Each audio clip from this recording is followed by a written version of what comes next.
Mujib Dada-Kadri, lawyer and economic analyst, will be helping us to understand the Nigerian electricity sector and what we need to do to really revive or invest in the sector, I would say. Because recently, I read an article by Mujib Dada-Kadri talking about investing in the Nigerian sector. Well, let's have Mujib right now.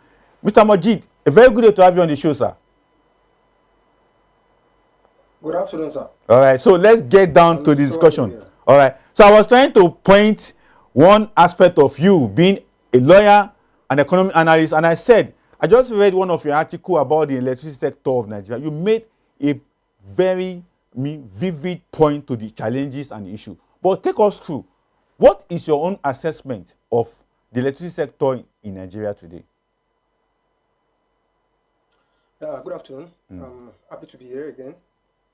Well, Nigeria's power sector, as it is now, is quite saddening. Saddening because the population of over 150 million enjoying less than 20,000 megawatts.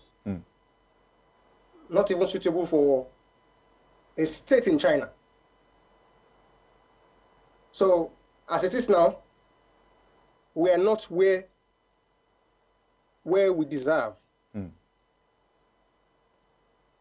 Luckily for us, we've witnessed a lot of reforms. The policy reforms are ambitious and progressive, I must say. But in terms of pragmatic solutions and sincere solutions, we're not yet there.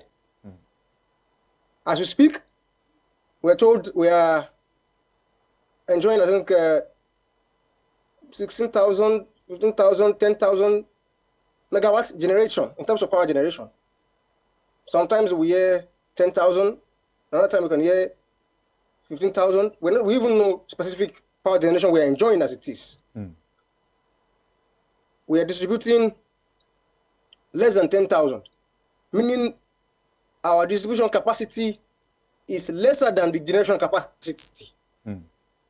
But to avoid being too verbose, I would say, to answer your question directly, the current status of Nigeria's power sector is saddening. All right, for many viewers who will be watching us right now, they also understand there are issues within that sector. But for you, and based on your recent, outing on that sector as a lawyer and someone who also does research in that area, what are the real issues? Because I saw some of the things you highlighted in your report and your analysis, talking about the privatization exercise in 2012 and the rest of them. But many Nigerians will ask, even with the privatization and with all the money being spent, including the money that CBN set aside, there's a particular money that many Nigerians don't even know. They call it Electricity Safeguarding Fund under CBN, big billions and trillions of naira. But for you, Mr. Mujib, what is the real constraint in this our Nigerian electricity sector? Thank you very much. I would like to bore us, let me say that, I would like to bore us with the key 4 value chains needed in the power sector. And I will tell you where we failed.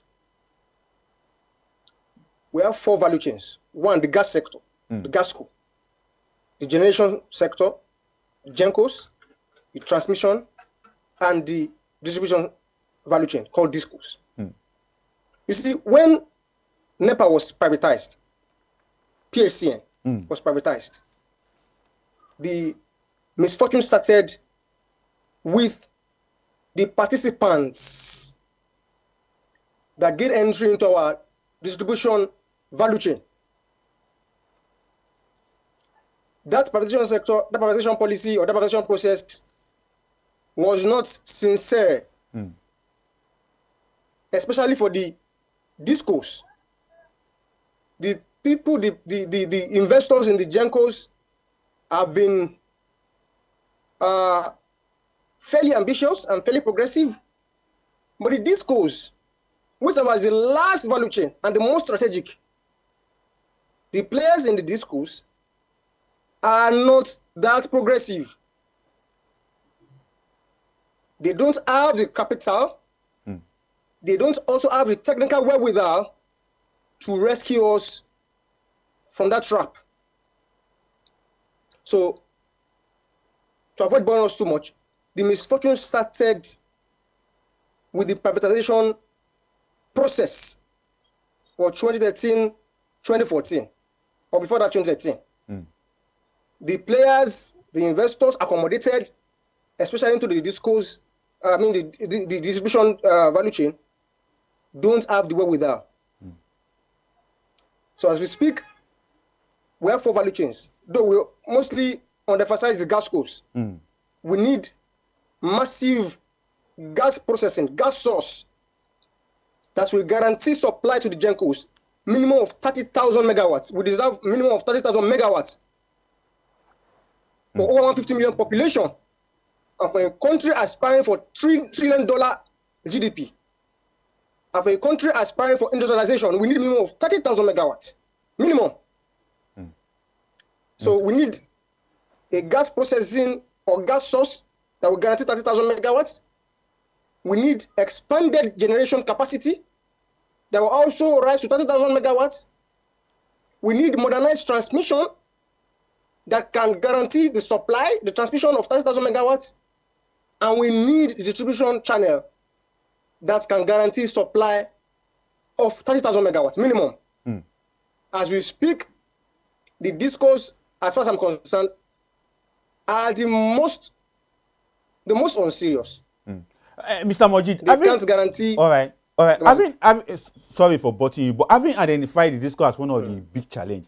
But one question that also comes to mind for many Nigerians is this: the Gencos or the gas co aspect of it is a bit new to many Nigerians who are following up on the Nigerian electricity sector.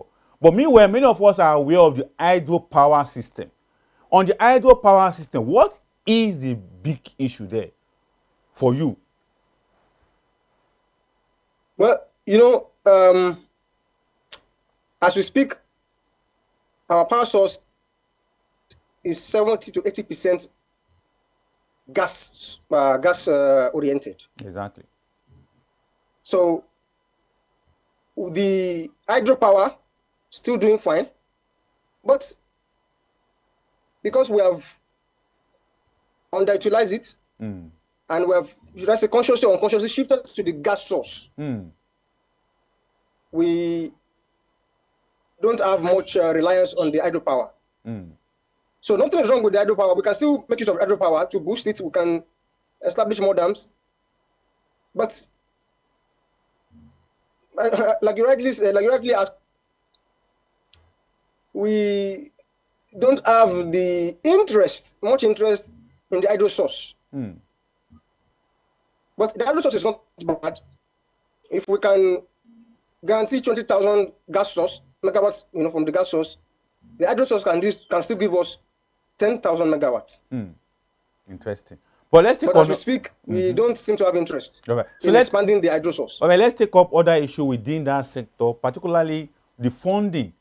I think you also recall that recently the Minister of Power, Adelabu, mentioned that for us to have that sustainable power supply and meeting up with the idea of 30,000 megawatts that we also painted, that we need to be investing not less than $10 billion yearly in the electricity sector. But what's your take on that, sir? Well, there's no doubt that revamping the power sector is capital intensive. No doubt about that. But you see, we can still be frugal and creative with our investments. Egypt is one of my best case study in terms of reviving the power sector.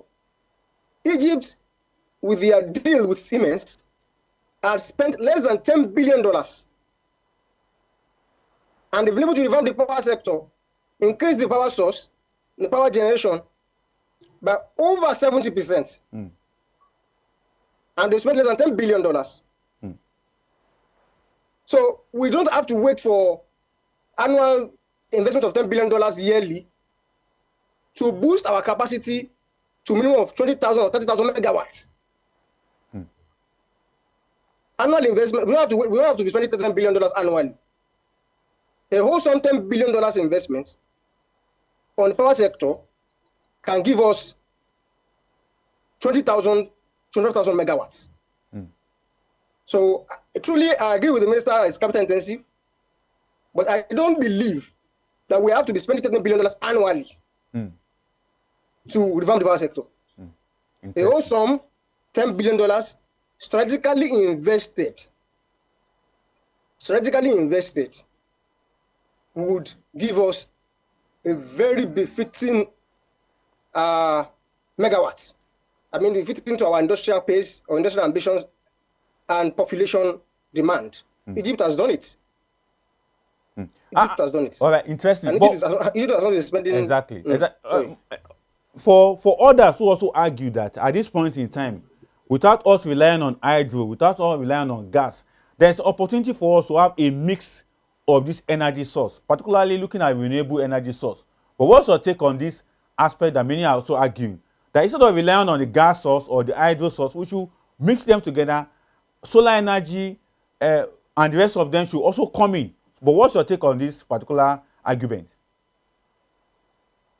Well, nothing is wrong with mixing the power source. Nothing is wrong with that. It's commendable. In fact, for rural penetration, alternative power source is good. But we have to be sincere.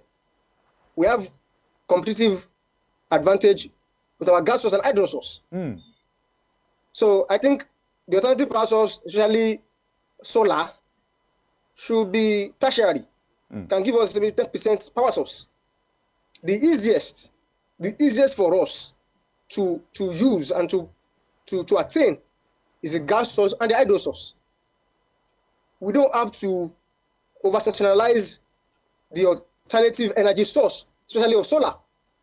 Solar lacks the capacity, solar lacks the capacity to energize industrial capacity, industrial ambitions. So we are lucky to have the gas source. We are lucky to have the natural gas. But the alternative energy of solar can favor rural areas or some underserved areas. Interesting. But we don't have to, over-sensationalize that kind of alternative energy. What we need majorly is our gas source and our hydro source of power. So we can achieve better, we can achieve faster with that.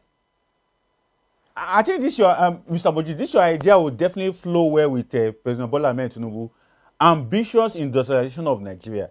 I think any moment from now, President Bola Ahmed Tinubu will be unveiling his industrialization map for Nigeria. And these two sources that you have mentioned is quite very key. And this also go with the Renew Hope Agenda power source of Nigeria. And not to forget the AKK gas pipeline that is coming all the way from Niger Delta that has already reached Abuja. Because recent report shows that the gas pipeline lane has gotten up to Gwagwalada as we speak right now. That means supplying gas all the way from Niger Delta up to the northern part of the country. And this will definitely fit into the industrialization plan of President Bola Ahmed Tinubu.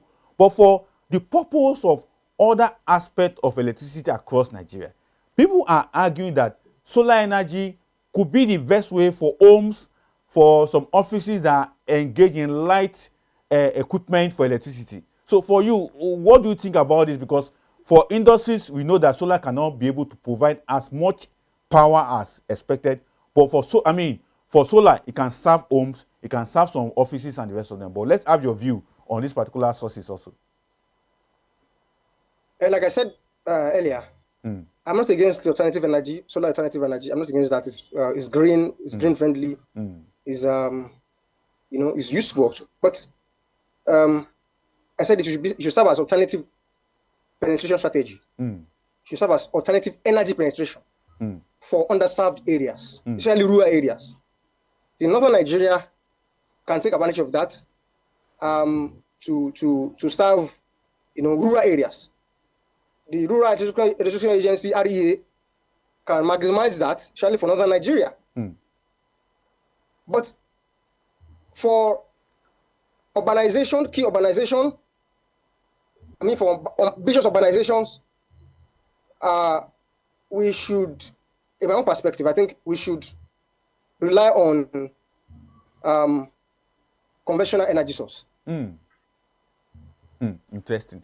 Let's take a look at document and policy expression of the government. Recently, President Bola Ahmed Tinubu signed the 2023 Electricity Act, and that alone was argued to be one of the best policy in the electricity sector for Nigeria. But recently, we have just observed that the state government, the subnational government that is expected to take this ambitious document and begin to implement it, are just taking a part of it. That part is what they are doing, which I also argue and said, this is not what this ambitious document really wants. It is all about registration and licenses. Meanwhile, the decentralization of this power sector is to enable state government to also take up power generation, transmission and distribution for themselves. But what they are all interested in right now is to just call investors to come in and take licenses. But what do you make of this argument that people have put forth that is not going well if it is just licenses and approval that state government will be taking on, not just concentrating on the power generation itself? Well, you see, I said earlier that the reforms in power sector have been dynamic, have been progressive, but we have to be more pragmatic. When the power was decentralized to the state subnationals, I raised a lot of issues in some of my articles, and I predicted, I preempted conflicts of laws, conflict of policies, conflict of performance in that decentralization. So, like as you see, most of our state governors are just interested in regulating what they have not pioneered. They're just interested in regulating and licensing, but they have not pioneered the capital influx. They have not pioneered regenerated expansion for that sector. So what exactly do you want to regulate?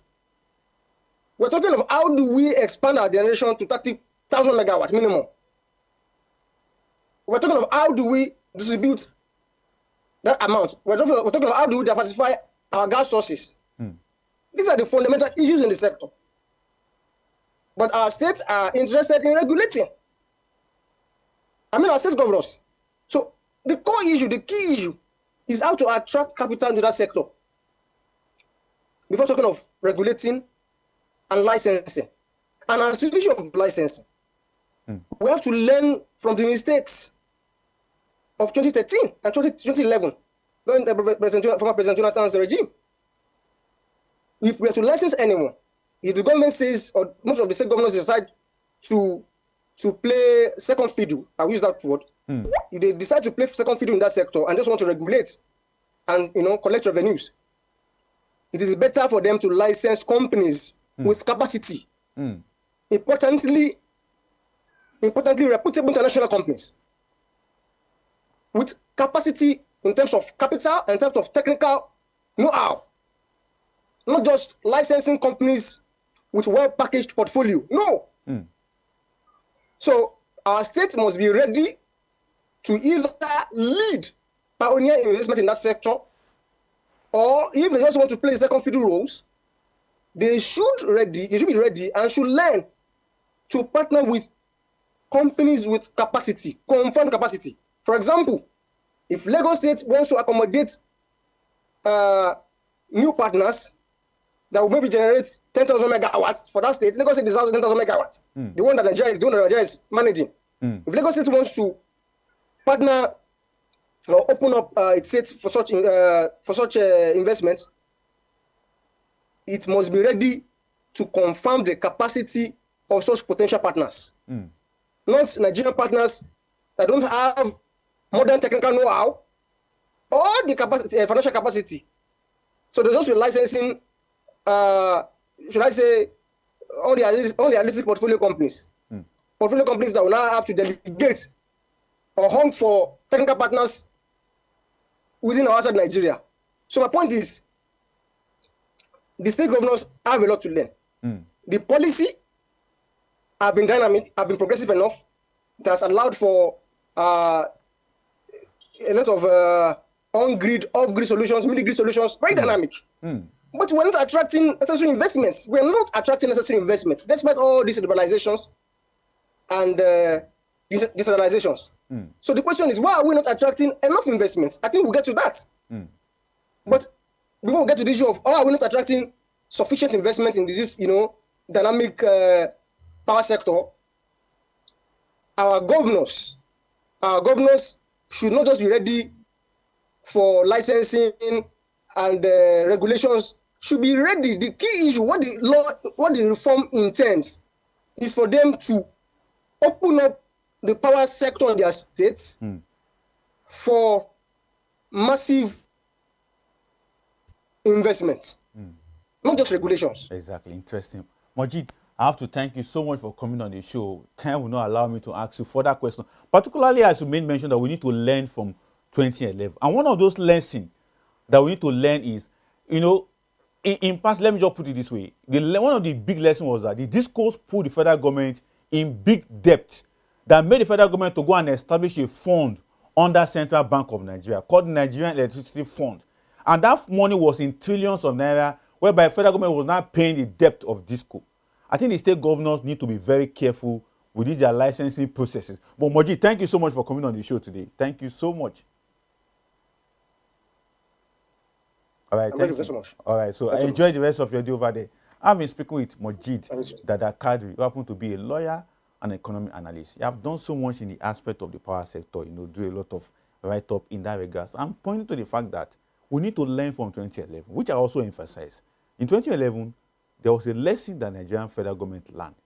The discourse, all the discourse pulled the federal government to the big problem that we now have to go and set up a fund to be settling the problem they created for the federal government of Nigeria. And that's what Mujib is also saying, that if you allow these governors to just be given licenses, because we now have an electricity act, those guys will put your state in problem if you are not a real participant in that sector. And that's what we need to learn.